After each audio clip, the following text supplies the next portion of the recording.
রহমানকে তার বক্তব্যের জন্য ক্ষমা চাইতে এক সপ্তাহ সময় বেঁধে দিয়েছে। তো যেহেতু এই বক্তব্যটা তিনি ইনকিলাব মঞ্চের একটি অনুষ্ঠানে দিয়েছিলেন, সেখানে আমাদের কথা বলবার দরকার আছে। এরপর মনে করেছিলাম জাতীয় এত গুরুত্বপূর্ণ ইস্যুতে বাংলাদেশের প্রধান রাজনৈতিক দলগুলো কথা বলবে, যেহেতু তারা তাদের স্বার্থের কারণে বলছে না, সুতরাং 24-এর এই গণ অভ্যুত্থান বা বিপ্লবের যারা স্পিরিটকে ধারণ করে ইনকিলাব মঞ্চ তাদের একটি গুরুত্বপূর্ণ সংগঠন, সেই হিসেবে আমাদেরকে কথা বলতে বাধ্য হতে হচ্ছে। আমরা ইসকনের ব্যাপারে যে তথাকথিত বা প্রচলিত এলিগেশন গুলো সমাজে ইউটিউবে, ফেসবুকে বা বিভিন্ন মাধ্যমে আছে, আমরা একদম কোনোভাবেই সেই কথাগুলো বলবো না। এবং ইসকন কবে প্রতিষ্ঠিত হলো, সে কি করছে, এগুলো যেগুলো তাদের ওয়েবসাইটে পাওয়া যাচ্ছে, যেগুলো বিভিন্ন ভাবে পাওয়া যাচ্ছে, এই নিয়ে কথা বলে আমরা সময় নষ্ট করব না। আমরা স্পেসিফিকলি কয়েকটি পয়েন্টে আপনাদেরকে জানাতে চাই যে আপনারা নিশ্চয়ই জানেন ইসকন একটি আন্তর্জাতিক সংগঠন। আমেরিকায় তার প্রতিষ্ঠা এবং বর্তমানে ভারতের পশ্চিমবঙ্গে তার হেডকোয়ার্টার অবস্থিত আছে।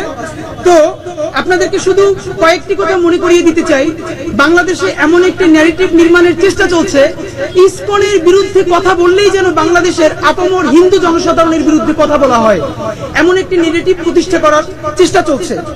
আমরা স্পষ্ট বলতে চাই, ইসকন কোনোভাবেই বাংলাদেশের সনাতন হিন্দু ধর্মের প্রতিনিধি নয়। আবারও বলছি, ইসকন কোনোভাবেই বাংলাদেশের সনাতন হিন্দু ধর্মের প্রতিনিধি নয়, বরং ইসকনের নির্যাতনের অনেক ধরনের শিকার হয়েছে বাংলাদেশের সনাতনী হিন্দুরা। শুধু তাদের নিরাপত্তার কারণে তারা এখানে আসতে চায় নাই বলে প্রথম প্রোগ্রামে আমরা তাদেরকে হাজির করি নাই। অন্তত এরকম অনেক মন্দির আছে যেই মন্দিরগুলো বাংলাদেশের প্রথাগত সনাতনী নিয়ম মেনে চলে, কিন্তু গত 5 কিংবা 7 বছরে ইসকন তাদের মন্দিরগুলো অকিউপাই করে নিয়েছে বিভিন্ন ভয় দেখিয়ে। এবং আপনাদেরকে আবারও বলতে চাই, ইসকন হলো বাংলাদেশের সেটা যারা পলিটিক্যালি জাস্ট ইহুদিদের একটি অংশ, যারা জায়নিস্ট। আপনারা নিশ্চয়ই জানেন সকল ইহুদি তো আর ফিলিস্তিনে হামলা করে না বা এটাকে স্বীকারও করে না। সুতরাং সকল ইহুদি যেরকম জায়নিস্ট নয়, বাংলাদেশের আপামর জনসাধারণের দেশপ্রেমিক হিন্দু জনসাধারণ কোনোভাবেই সকলে হিন্দুত্ববাদী নয়, সকলে আরএসএস নয়, বিজেপি নয় এবং সকলে ইসকন নয়। এই কথাটি শুরু করে আমরা আজকে আমাদের মূল বক্তব্য ইসকনের বর্তমানে বাংলাদেশের রাষ্ট্রবিরোধী তৎপরতা এবং সে কিভাবে শান্তিপূর্ণ বাংলাদেশে অস্থিরতা তৈরি করছে, এটা আমরা আপনাদেরকে জানাতে চাই। খেয়াল করুন, গভীর ষড়যন্ত্রের অংশ হিসেবে ইসকন একদম স্পষ্টভাবে বাংলাদেশে একটি দাঙ্গা লাগাতে চায়। আমি আবারও নিশ্চিত করে বলছি, ইসকন বাংলাদেশে বহির্বিশ্বে দেখাতে চায় যে এখানে একটি সাম্প্রদায়িক দাঙ্গা অনুষ্ঠিত হয়েছে। আপনারা খেয়াল করবেন, গত 17 বছরে ফ্যাসিবাদের আমলে বাংলাদেশে হিন্দুদের সব থেকে জমি, মন্দির দখল করেছে আওয়ামী খুনি ফ্যাসিস্ট আওয়ামী লীগের দোসরেরা। অথচ এই গত 15, 16, 17 বছরে ইসকন আওয়ামী লীগের বিরুদ্ধে যারা মন্দির দখল করেছে, সকল সনাতনী ভাই বোনদের সম্পত্তি দখল করেছে, তাদের বিরুদ্ধে তারা কোনো একটি মিছিল সমাবেশ তো দূরের কথা, তারা বড় কোনো বিবৃতিও দেয় নাই। আমরা 3টি আন্তর্জাতিক বিষয়কে এক সুতায় বেঁধে দেখতে চাই। আপনারা খেয়াল করবেন, 5ই আগস্টে ফ্যাসিবাদের পতনের পর ফ্যাসিস্ট রানী খুনি হাসিনা তিনি ভারতে অবস্থান গ্রহণ করেছেন। এর মানে তিনি নিশ্চয়ই সেখানে ঘুমাচ্ছেন না। তিনি বাংলাদেশকে অস্থিতিশীল করার জন্য বাংলাদেশ থেকে আওয়ামী লীগ যত হাজার কোটি টাকা পাচার করেছে, এর যদি 1% বাংলাদেশকে অস্থিতিশীল করার জন্য বাজেট করা হয়, তাহলে বাংলাদেশ তো ভেসে যাওয়ার কথা। আল্লাহর রহমত, বাংলাদেশের দেশপ্রেমিক সাধারণ জনতা ইতিমধ্যে অনেকগুলো ষড়যন্ত্র রুখে দিয়েছে। খেয়াল করবেন, যখন ফ্যাসিস্ট রানী হাসিনা ভারতে অবস্থান করছে, ঠিক এমন সময় ইসকন চট্টগ্রামে এবং দেশের বিভিন্ন স্থানে হাজার হাজার সনাতনী নাম ব্যবহার করে সমাবেশ করছে, যখন আমেরিকায় নির্বাচনের ঠিক পূর্ব মুহূর্তে ডোনাল্ড ট্রাম্প টুইট করছেন যে বাংলাদেশে হিন্দুদের বিরুদ্ধে অপারেশন চলছে। আবারও বলছি, আপনারা জানেন সামনে আমেরিকান নির্বাচন। এই আমেরিকান লবিকে ইন্ডিয়ার সব থেকে প্রায়োরিটি দিয়ে চেষ্টা করছে যেন আমেরিকান লবিকে তারা আওয়ামী লীগের পক্ষে আনতে পারে। সেই ইন্ডিয়ার ষড়যন্ত্র হিসেবে ইতোমধ্যে ডোনাল্ড ট্রাম্প টুইট করেছেন যে বাংলাদেশে হিন্দুদের বিরুদ্ধে ম্যাসিভ নির্যাতন চলছে, আর সেটাকে লেজিটিমেসি দেওয়ার জন্য, বৈধতা দেওয়ার জন্য ইসকন হাজার হাজার সনাতনী নাম ব্যবহার করে তারা রাজপথ দখল করেছে এবং চট্টগ্রামে বিরাট সমাবেশ করেছে, আপনারা দেখেছেন। তার থেকেও ভয়ানক ব্যাপার হলো ইসকন শুধু চট্টগ্রামে সমাবেশ করে নাই, তারা ঢাকা অবরোধের কর্মসূচি বা ঘেরাও করার তারা হুমকি দিয়েছেন, ঢাকা অচল করার। এবং সবথেকে গুরুত্বপূর্ণ কথা আপনাদেরকে মনে করিয়ে দিতে চাই, ইসকন তাদের প্রত্যেকটা সভায় সমাবেশে কি স্লোগান ব্যবহার করছেন? তারা জয় শ্রীরাম বলছেন। আমরা আবারও বলি, আমরা বাংলাদেশে লাখো লাখো হিন্দু ভাই বোনদের সাথে বড় হয়েছি। আমাদের প্রত্যেকের বাসা এমন কেউ নাই যাদের আমাদের বাসার 2-1 মিনিট দূরত্বে দুর্গা মণ্ডপ বা কালী মণ্ডপ নাই। আমরা আমাদের অসংখ্য হিন্দু ভাই বোনদের সাথে বড় হয়েছি। আমরা গত 15 বছর আগেও বাংলাদেশের কোন হিন্দু প্রার্থনালয়ে, কোন মন্দিরে আমরা জয় শ্রীরাম স্লোগান শুনি নাই। কিন্তু গত 7-8-10 বছরে অত্যন্ত পলিটিক্যালি জয় শ্রীরাম স্লোগান দেয়া হচ্ছে। বাংলাদেশের সাধারণ হিন্দুরা অনেকেই জানে না এই জয় শ্রীরামের সিগনিফিকেন্স কি। জয় শ্রীরাম হচ্ছে সেই স্লোগান, যেই স্লোগান ব্যবহার করে গত 10-15 বছরে আরএসএস তার পলিটিক্যাল উইং বিজেপি এই স্লোগান দিয়ে অসংখ্য মুসলমানকে হত্যা করেছে এই অভিযোগে যে তার বাসায় ফ্রিজে গরুর গোশত আছে। হত্যা করেছে জয় শ্রীরাম বলে এই অভিযোগে সে গরু খেয়েছে। শুধু গরু খাওয়ার অপরাধে, বাসায় গরু ফ্রিজিং করার অপরাধে জয় শ্রীরাম বলে অগণিত মুসলমানকে ভারতে গত 12 থেকে 14 বছরে হত্যা করা হয়েছে। এর মানে হলো জয় শ্রীরাম হলো আরএসএস বিজেপির সেই স্লোগান, যেই স্লোগান দিয়ে মানুষ মুসলমানকে হত্যা করলে সকল অন্যায় বৈধ হয়ে যায়। জয় শ্রীরাম বাংলাদেশের জয় বাংলা জয় বঙ্গবন্ধুর সমান। এর কারণ আপনারা দেখেছেন শাহবাগের আমলে জয় বাংলা জয় বঙ্গবন্ধু বলে ব্যাংক লুট করা হয়েছে, প্রতিষ্ঠানে হামলা করা হয়েছে, মানুষকে হত্যা করা হয়েছে, লাশের উপরে নৃত্য করা হয়েছে। এই প্রত্যেকটা অন্যায়, অসাংবিধানিক এবং বর্বর কাজকে একমাত্র জয় বাংলা জয় বঙ্গবন্ধু স্লোগান দিয়ে বৈধতা দেওয়া হয়েছে। আর ভারতে জয় শ্রীরাম স্লোগান দিয়ে মুসলমানকে হত্যা করা, তাদের বাড়ি ভেঙে ফেলা, তাদের মসজিদ ভেঙে ফেলাকে বৈধতা দেওয়া হয়েছে। আমরা ইসকনের কাছে জানতে চাই, গত 10 বছর আগে বাংলাদেশের কোন সাধারণ হিন্দু তাদের প্রার্থনালয়ে, উপাসনালয়ে, তাদের মন্দিরে জয় শ্রীরাম বলতেন না, তারা বলতো হরে কৃষ্ণ হরে রাম। তার মধ্যে যেটা আউট অ্যান্ড আউট একটা পলিটিক্যাল এজেন্ডা।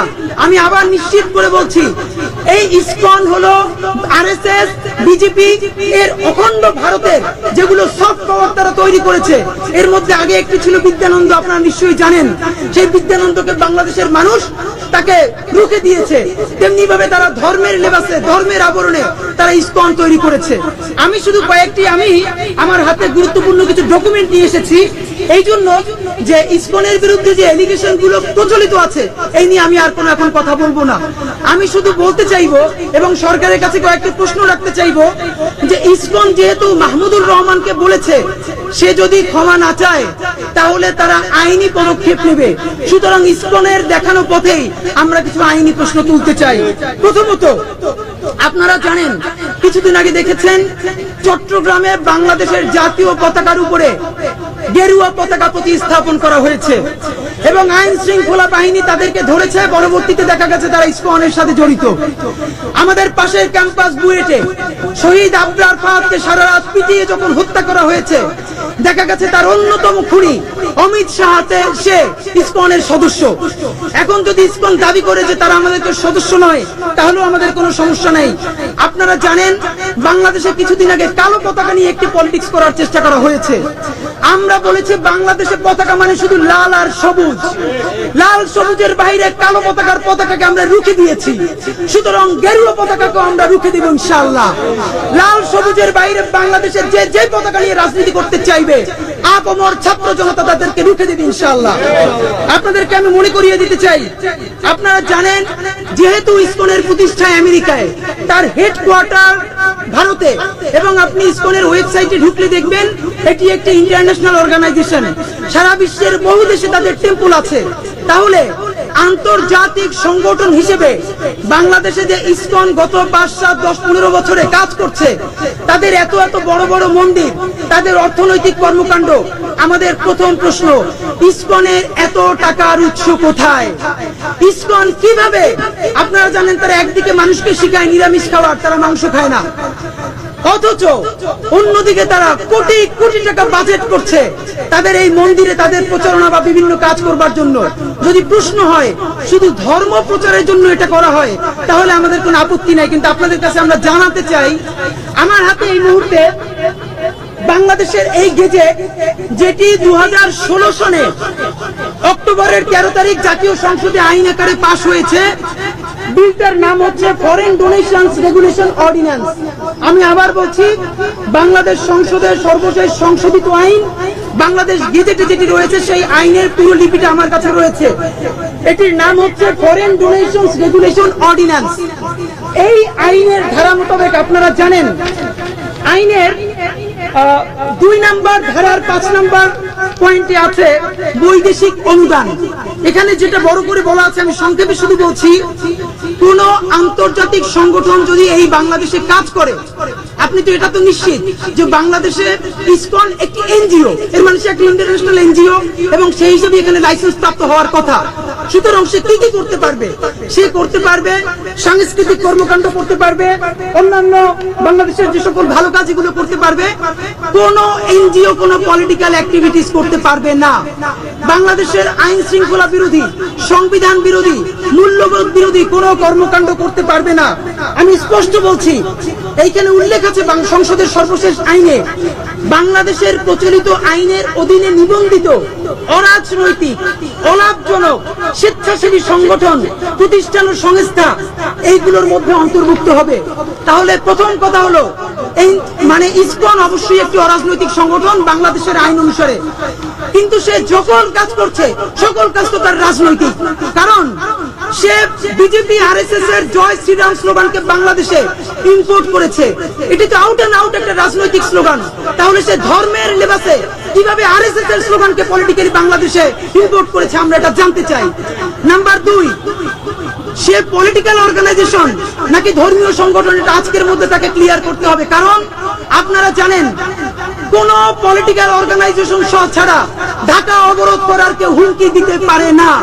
সে নিজের নামে ধর্মীয় সংগঠন, কিন্তু সে ঢাকাকে অবরোধ করার, অচল করে দেওয়ার হুমকি দিচ্ছে রাজনৈতিক দলের মতো। তার সমস্ত সকল সভা সমাবেশ রাজনৈতিক দলের মতো করছে।